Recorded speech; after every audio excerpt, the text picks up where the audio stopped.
Commerce TV, subscribe now. Commerce TV, subscribe now. সুপ্রিয় শিক্ষার্থী বন্ধুরা, অঙ্কে যাওয়ার পূর্বেই আমরা একটু জেনে নিব যে লিজ ফাইন্যান্সিং কী এবং ডেট ফাইন্যান্সিং কী। শিক্ষার্থী বন্ধুরা, লিজ অর্থ হলো ইজারা। তাহলে ইজারা কাকে বলে? ইজারা হলো ইজারা দাতা ও ইজারা গ্রহীতার মধ্যে এমন একটা চুক্তি যার মাধ্যমে ইজারা গ্রহীতা একটি নির্দিষ্ট পরিমাণ অর্থের বিনিময়ে সে অর্থ অবশ্য স্বাভাবিকভাবে কিস্তিতে পরিশোধ করে এবং একটা নির্দিষ্ট সময়ের জন্য কোনো সম্পত্তি ব্যবহার করে এবং তার নিয়ন্ত্রণ করে। তবে একটা জিনিস মনে রাখতে হবে এখানে, যে নির্দিষ্ট সময় শেষ হলে ওই সম্পত্তি আবার ইজারা দাতার নিকট ফেরত দিতে হয়। ব্যালোন মেথডটা হলো যে ঋণের মূল অর্থ মেয়াদকালীন সময়ে সমপরিমাণ কিস্তিতে শোধ করা হয়। এক কিস্তি শোধ করার পর অবশিষ্ট অর্থের উপর কিন্তু সুদ ধার্য হয়। আর ক্যাপিটাল রিকভারি মেথডটা হলো মূলধন ফেরত পদ্ধতি। এটা হলো এমন এক পদ্ধতি যা ঋণের অর্থ ও সুদ একত্রে সমপরিমাণ অঙ্কে কিস্তিতে পরিশোধ করা হয়। আমি দেওয়ান মোহাম্মদ রুহুল আমিন কমার্স টিভির পক্ষ থেকে সবাইকে স্বাগত জানিয়ে আজকে ক্লাস শুরু করছি। অবশ্যই তোমরা আমার এই কমার্স টিভি সাবস্ক্রাইব করবে এবং অন্যকে সাবস্ক্রাইব করার জন্য বলবে।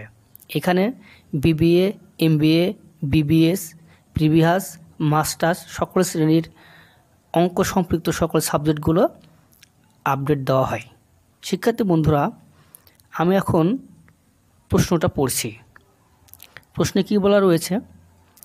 Apex food limited needs taka 5 lakh to finance its intermediate term.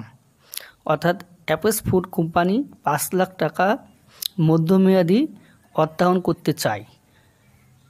Capital requirement for remoulding of food processing equipment, অর্থাৎ ফুড সম্পর্কে কোনো তার একটা সাজ সরঞ্জাম কিনতে চায়। Agrani bank agreed to provide loan at 14%, অর্থাৎ অগ্রণী ব্যাংক তাকে 14% সুদে ঋণ দিতে চায় বা রাজি হয়েছে।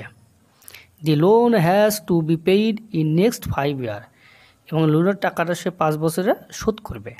You are required to show the payment schedule under. কী রয়েছে? 1 নম্বরে balloon payment method, capital recovery method.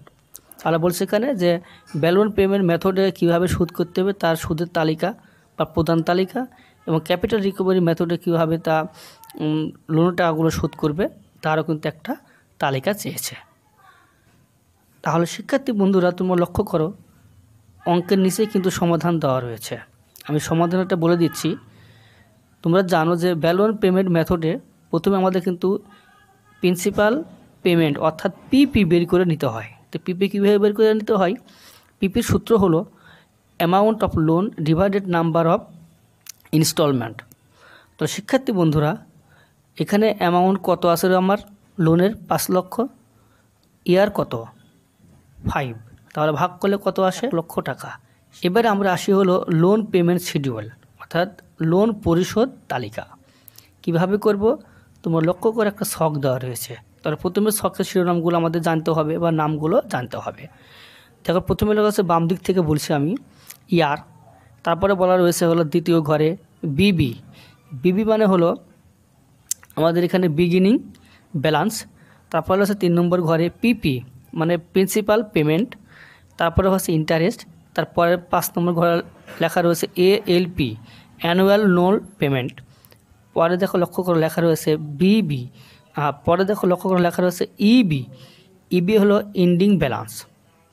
তো শিক্ষার্থী বন্ধু তোমরা লক্ষ্য করো প্রত্যেকের ইয়ার থেকে ইবি পর্যন্ত প্রত্যেকের ঘরে কিন্তু 1 2 3 4 5 6 6টা ঘর রয়েছে। 6টা কিন্তু এখানে নাম্বার দেওয়া রয়েছে ঘরের। এবারে আমরা অঙ্ক শুরু করতে যাচ্ছি। তাহলে ইয়ার কত? 1। কত? বিবি মানে ব্যালেন্স বিগিনিং ব্যালেন্স কত আমাদের ছিল ঋণ? 5 লক্ষ টাকা। দেখো সেখানে কিন্তু বসানো রয়েছে। তারপরে পিপি 3 নম্বর ঘরে কত? ওই যে প্রথমে আমরা করে নিয়েছি 1 লক্ষ টাকা, সেটা কিন্তু এখানে বসবে, অর্থাৎ প্রিন্সিপাল পেমেন্ট। তারপরে ইন্টারেস্ট 4 নম্বর ঘর। ইন্টারেস্ট কোন টাকার উপর কাটতে হবে? তোমরা লক্ষ্য করো বিবি যে 5 লক্ষ টাকা দেওয়া রয়েছে তার উপর কিন্তু 14% কাটতে হবে, তাহলে আসে হলো 70,000 টাকা। এবার আসবে কি ALP, অ্যানুয়াল লোন পেমেন্ট। তাহলে কত শোধ করতে হবে তোমরা লক্ষ্য করো, লেখা রয়েছে ওখানে 5 নম্বর ঘরে 1,70,000। এটা কোথায় পাবো? তোমরা করবে কি, এই 3 নম্বর ঘর PP প্লাস করবে হলো ইন্টারেস্ট 4 নম্বর ঘর, তাহলে কিন্তু আমরা মোট টাকাটা পেয়ে যাব 1,70,000 টাকা। এবার আসবে হলো কি EB, ending balance. Ending balance কত দেখো 6 নম্বর ঘরে সেটা বলা রয়েছে, সেখানে করবো কি আমরা 2 নম্বর ঘর থেকে 3 নম্বর ঘরের ফিগার বাদ দিব। তাহলে বাদ দিলে কত পাবো আমরা? ইবির ঘরে কত আসবে দেখো 4 লক্ষ টাকা আসবে। 2 নম্বর ঘরে কত আছে? 5 লক্ষ। বিয়ে হলো 3 নম্বর ঘরে কত আছে? পিপির ঘরে 1 লক্ষ, তাহলে আসে হলো কত? 4 লক্ষ। সেই 4 লক্ষ টাকাটা হলো এন্ডিং ব্যালেন্স অর্থাৎ ইবি, যা সবার লাস্টে 6 নম্বর ঘরে লেখা রয়েছে। এবার লক্ষ্য রাখতে হবে আমরা কিন্তু পরে দ্বিতীয় বছরে আসবো, তাহলে একটা জিনিস মনে রাখতে হবে যে পূর্ববর্তী বছরের ইবি মানে এন্ডিং ব্যালেন্স কিন্তু তার পরবর্তী বছরের বিবি হবে, মানে বিগিনিং ব্যালেন্স হবে। তাহলে আমরা 1 নম্বর বছর থেকে পেয়েছি হলো ইবি কত? 4 লক্ষ। তাহলে প্রথমে চলে আসে হলো ইয়ারে বামে আসো, দ্বিতীয় নম্বর ইয়ারে লেখার পরে তোমাকে লিখতে হবে বিবির ঘরে কত আসবে? 4 লক্ষ টাকা আসবে, মানে ওখান থেকে টাকাটা এখানে ট্রান্সফার হয়ে গেছে। সে 4 লক্ষ টাকা পিপি অর্থাৎ যেটা আমরা বের করেছি পূর্বেই 1 লক্ষ টাকা, প্রত্যেকের ঘরে কিন্তু এটা বসবে একই পরিমাণ টাকা। তারপর আসবে হলো ইন্টারেস্ট, কার উপরে কাটতে হবে? ওই বিবির উপরে কাটতে হবে 56,000।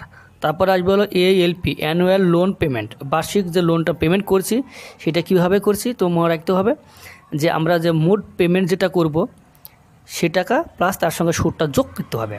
তাহলে সুদের টাকা এবং হলো পিপির টাকা অর্থাৎ 3 নম্বর ঘর এবং 4 নম্বর ঘর যোগ করলে কত আসে? 1,56,000 টাকা। এবার আমরা আসবো হলো ইবির ঘরে, লাস্টের ঘরে 6 নম্বরে। 6 নম্বর ঘরের সূত্রটা হলো কি 2 থেকে 3 বিয়োগ করতে হবে, অর্থাৎ 2 নম্বর ঘরে বিবি আছে সেখান থেকে কিন্তু আমার পিপি বিয়োগ দিতে হবে। তাহলে 4 লক্ষ থেকে 1 লক্ষ বাধ্য থাকে হলো 3 লক্ষ।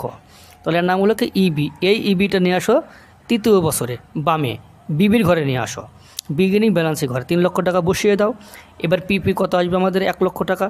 তারপর এখানে তোমার হলো 4 নম্বর ঘরে সুদ কাটতে হবে, পূর্বের মতো সুদ দেখো আসবে 42,000 টাকা। ALP পূর্বের মতো কাজ করলে আসবে হলো 1,42,000 টাকা। এবং দেখো ইবির ঘরে চলে আসো, টাকা আসছে কত? 2 লক্ষ। অর্থাৎ 2 নম্বর ঘরে যে 3 লক্ষ টাকা আছে আর 3 নম্বর ঘরে পিপি টাকা আছে 1 লক্ষ, বিয়োগ করলে হয় 2 লক্ষ। এবার এই 2 লক্ষ টাকা আসবে হলো 4 নম্বর ইয়ারে। তো 4 নম্বর ইয়ারে 2 লক্ষ টাকা বসিয়ে দাও, পিপির ঘরে 1 লক্ষ টাকা বসিয়ে দাও। এবার সুদ কাটো অনুরূপভাবে, তাহলে আসবে হলো কত? 28,000। ALP কত আসবে? 1,28,000 পূর্বের নিয়ম অনুযায়ী। তাহলে এখন ইবি চলে আসো, ইবি কত আসে তো লক্ষ্য করে ইবির সূত্র হলো কি 2 নম্বর ঘর থেকে 3 নম্বরটা বাদ দিয়ে দাও। তো 2 নম্বর ঘরে 2 লক্ষ, 3 নম্বর ঘরে 1 লক্ষ, বিয়োগ করলে থাকা হলো 1 লক্ষ। শিক্ষার্থী বন্ধুরা এই 1 লক্ষ টাকা হলো এন্ডিং ব্যালেন্স। এই এন্ডিং ব্যালেন্সটা হলো 5 নম্বর ইয়ারে চলে যায়, ওখানে 1 লক্ষ টাকা বসিয়ে দাও। পিপি কত আসবে? 1 লক্ষ।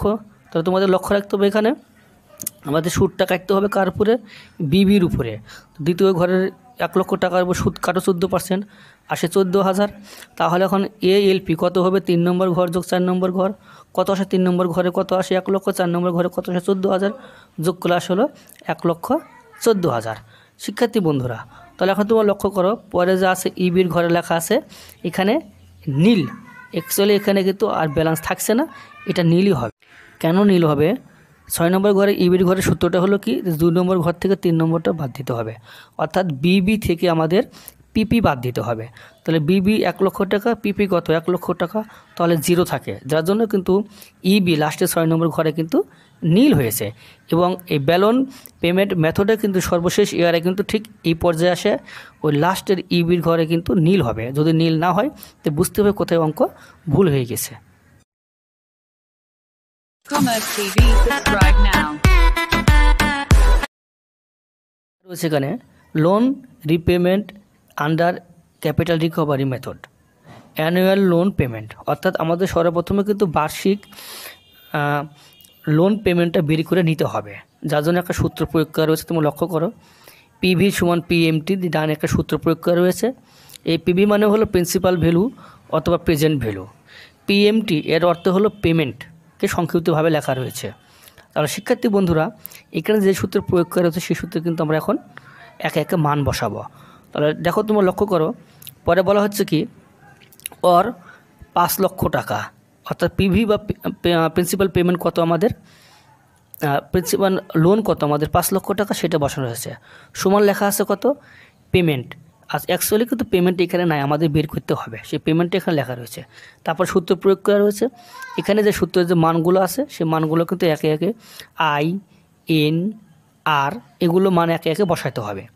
তারপর আমরা আসে যে পরের লাইনে, সেখানে লেখা আছে 5 লক্ষ সমান পিএমটি। ওই মানগুলো যোগ বিয়োগ করলে যে ফিগারগুলো আসে গুণ ভাগ করলে সেটা এখানে সাজানো রয়েছে। তারপরের লাইনে আসো 5 লক্ষ সমান পিএমটি গুণ ওর যে ফলাফল যেটা পাওয়া গেছে 3.43309 সেটা। তারপরের লাইনে আসো, এখন আমরা কি করব, ওই পয়েন্টটা বামে নিয়ে আসবো, অর্থাৎ দুটো গুণ করে দিব। তো গুণ করলে কত হয় 3.43390 পেমেন্ট সমান 5 লক্ষকে আমরা ডান দিকে নিয়ে আসবো। নিয়ে আসার পর আমরা কী করবো, অতএব লিখবো হলো পিএমটি সমান 5 লক্ষ ভাগ হলো আমার বামে যে 3.43390 ছিল সেটাতে ভাগ করব। তাহলে আমাদের যে ফলাফলটা আসে 1,45,642 এই টাকাটা 1,45,642 টাকাটা হলো কি পেমেন্ট। তো শিক্ষার্থী বন্ধুরা, অ্যানুয়াল লোন পেমেন্ট কিন্তু আমরা পেয়ে গেছি। এখন আমরা কি করব, এই ফিগারটা নিয়েই আমরা কিন্তু পেমেন্ট শিডিউলটা করব আন্ডার রিকভারি মেথড অনুযায়ী। এখন আমরা আন্ডার রিকভারি মেথড অনুযায়ী পেমেন্ট শিডিউলটা তৈরি করব। শিক্ষার্থী বন্ধুরা, তোমরা লক্ষ্য করো উপরে প্রশ্ন সেট করেছি, নিচে তার সমাধান দেওয়ার চেষ্টা করেছি। প্রথমে কী লেখা রয়েছে দেখো, 1 2 3 4 5 6 এই কটা ঘর 1 2 3 4 5 6টা ঘর রয়েছে, 6টা ঘরটা লেখা রয়েছে এবং 6টা ঘরে কোন ঘরের সাথে কোন ঘরের কাজ সেটা কিন্তু এখানে দেওয়া রয়েছে। এখন ঘরেগুলোর নাম কি, প্রথম ঘরের নাম হলো ইয়ার, দ্বিতীয় ঘরের নাম হলো লোন ইন বিগিনিং, অর্থাৎ যেটা আমরা বিবি বলে থাকি। তারপর লেখা রয়েছে কি এখানে ইনস্টলমেন্ট টোটাল পেমেন্ট, অর্থাৎ কিস্তি মোট যে পেমেন্ট করবো সেটা, এখানে তোমরা পিপি লিখতে পারো। তারপর লেখা আছে ইন্টারেস্ট পেমেন্ট বা সুদ যেটা প্রদান করা হয়েছে। 5 নম্বর ঘরে বলা আছে যে প্রিন্সিপাল রিপেমেন্ট, এটা এখানে বলা রয়েছে। তারপর লেখা আছে যে loan due at the end, অর্থাৎ আমরা এখানে ইবি বলতে পারি, প্রথম বছরে চলে আসি ইয়ার 1। লোন ইন বিগিনিং 2 নম্বর ঘরে কত 5 লক্ষ টাকা, আমরা জানি যে 5 লক্ষ টাকা ছিল। তারপর আসবে হলো 3 নম্বর ঘরে চলে আসো, এখানে কত ওই যে আমরা পুরো বের করলাম পেমেন্ট টাকা যেটা 1,35,642 সেটা বসানো রয়েছে। তারপরে ইন্টারেস্টে কার উপর কাটবো, সুদটা 2 নম্বর ঘরের উপরে, অর্থাৎ বিগিনিং যে টাকাটা ছিল তার উপর কাটতে হবে। তাহলে কাটলে আসে কত 14%, 70,000 টাকা। 5 নম্বর ঘরে চলে আসো, প্রিন্সিপাল রিপেমেন্ট কত 75,642, এটা কোথায় পাবো 3 নম্বর ঘর থেকে, অর্থাৎ ইনস্টলমেন্ট থেকে তোমার হলো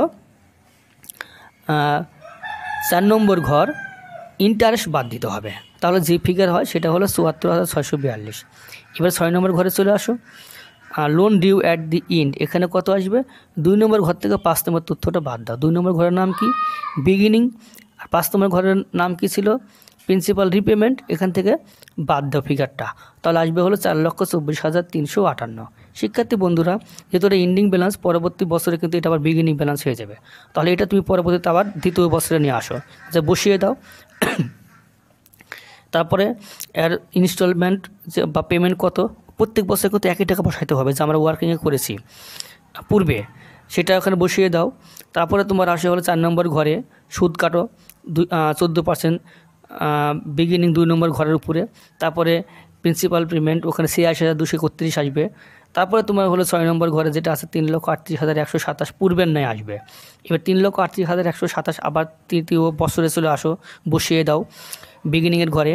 তারপরে ইনস্টলমেন্ট যে কিস্তির টাকা সেটা বসিয়ে দাও। তারপরে ইন্টারেস্ট কত হয় সেটা পূর্বের মতো করে কাটো। অনুরূপভাবে 5 নম্বর ঘরের 98,304 আছে সেটা সেভাবে আসবে, এবং 6 নম্বর ঘরে আসবে 2,39,823, সেটা পূর্বের হিসেবেই, পূর্বে যেভাবে করতে ঠিক ওভাবে করতে হবে। এবার সেই ফিগারটা 4 বছরে নিয়ে আসো, 4 নম্বর বছরে 2,39,823। এবার ইনস্টলমেন্ট কত আছে কিস্তির টাকা, ওই একই টাকা বসাইতে হবে। 4 নম্বর ঘরে চলে আসো, সুদ কাটো পূর্বের মতো।